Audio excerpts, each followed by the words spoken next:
कधीच नाही चुकणार तुमचे फेवरेट टीव्ही शोज झी5 सोबत, तेही एकदम फ्री। ए हॅलो, काय चाललंय तुझं? पाणी पिते। मूर्ख आहेस का? मी काय विचारते आणि तू काय उत्तर देतेयस? कोणत्याही गोष्टीला घेऊन तू अजिबात सिरियस नाहीयेस। एक मिनिट, काय झालंय? एवढं का ओरडताय? आणि ऐकायला येतं मला, ओरडायची गरज नाही, कान चांगले आहेत माझे। कान चांगले असून उपयोग नाही, बुद्धी पण चांगली असावी लागते। गॉड, कधीतरी पॉइंटवर येऊन बोला ना, इनडायरेक्टली बोलायची काय गरज आहे? एवढा काय झालंय फायरिंग करायला? तुझ्यामुळे माझा प्लॅन फसलाय आज। हसणारच ना, तुमचा प्लॅन होता तो। ए हॅलो, माझी मस्करी नाही करायची हा। Be in your limits. ज्या कामासाठी आली आहेस ना, त्या कामावरून फोकस शिफ्ट होतोय तुझा।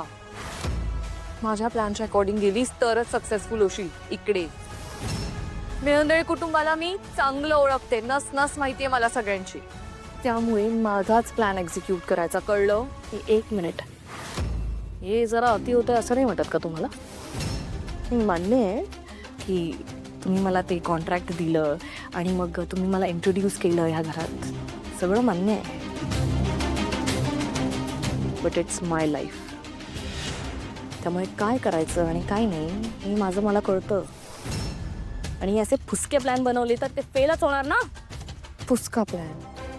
ओ मग ठीक आहे, आता एक बुलेट प्रूफ प्लॅन बनवते आणि उद्याच्या उद्या तुला या घरातून बाहेर काढते,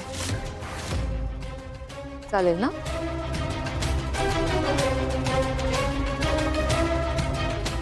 काय सांगणार?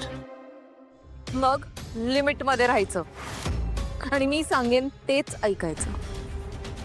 जर मला तुझ्यावर, तुझ्या इंटेन्शनवर एवढी पण शंका आली ना, त्या क्षणी तुला या घरातून बाहेर काढेन मी स्वतः, लक्षात ठेवायचं।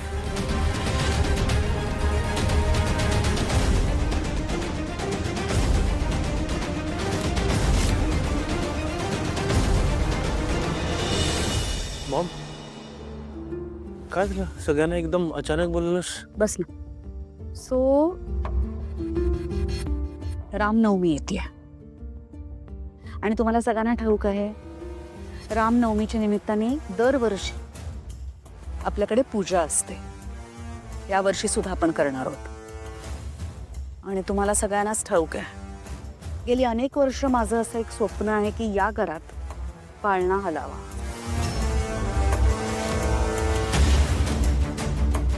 पण ते काही होताना मला दिसत नाही। काही गोष्टी आपल्या हातात नसतात ना। अमृता, तू त्याचं टेन्शन घेऊ नकोस, शेवटी काही गोष्टी घडायच्या तेव्हाच घडतात। हो ना, आणि कोणीही जाणून बुजून किंवा मुद्दामून करत नाही ना। नाही ते कळतंय मला, तुमचं म्हणणं काय आहे नेमकं ते मला कळतंय, पण तरी सुद्धा माझ्या काही इच्छा आहेत ना। एवढा चांगला बिझनेस आहे आपला, एवढं मोठा एम्पायर आहे, 2-2 सुना आहेत मला, पण वारस नाही।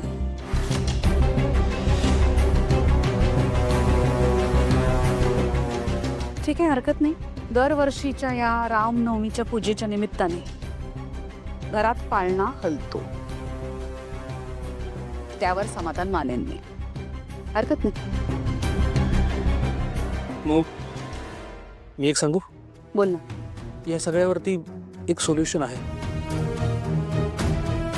तुला हवंय की या घरात पाळणा हलावा? तुला काय, आपल्याला सगळ्यांनाच हवंय। आणि जगन्नाथजींनी सांगितलं होतं की या घरात फक्त एका व्यक्तीमुळे पाळणा हलू शकतो। इतक्या वर्षात तुझ्या घरात पाळणा हल्ला नाही, या पोरीच्या पायगुणाने नाही तुझ्या घरात पाळणा हल्ला, नाव जगन्नाथ सांगणार नाही। ती म्हणजे सावली होईल। त्यामुळे तिला जर पूजेसाठी आपण बसवलं तर जरा जास्त बोलतोयस असं नाही वाटत तुला? लहान तोंडी मोठा घास घेतोयस। तुझ्या अनेक चुका मी माझ्या पदरात घेतल्यात, पण हे जरा जास्त होतंय। हे बोलायचं धाडसच करतोयस तू। तुला माहितीये मला ती मुलगी अजिबात आवडत नाही आणि तिला मी या घरचा सदस्य मानत नाही. आणि तिच्याकडून माझ्या घराला काही मिळेल ही अपेक्षा मी तिच्याकडून अजिबात करत नाही.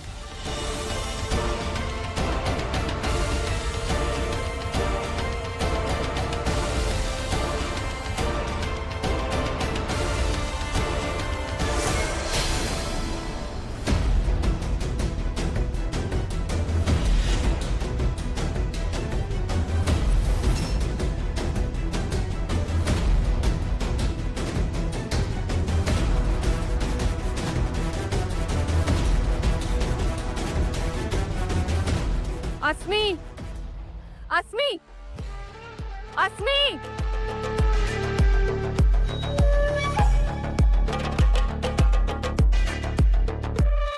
हा काय मूर्खपणा चालवलायस? काय झालंय? एवढं का ओरडताय? बसा इथे. बसा. अहो बसा हो. आज तुम्ही मला तुमच्या खोलीत पाठवलं होतं हो ना? तिथे मला एक गोष्ट सापडली.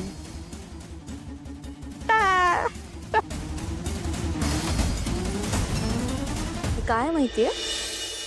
आपलं कॉन्ट्रॅक्ट तुमच्या आणि माझ्यामधलं.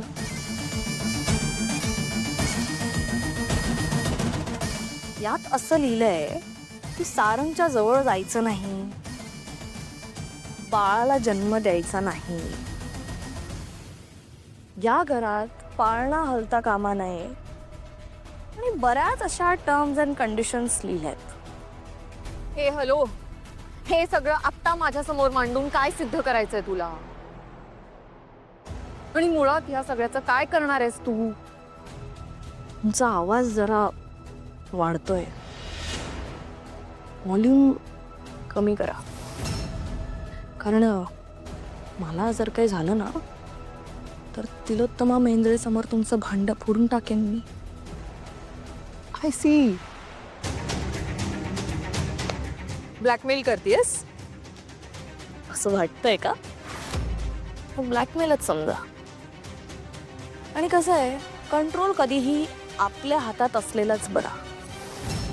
म्हणून म्हटलं गोष्टी जरा ताब्यात घ्याव्या.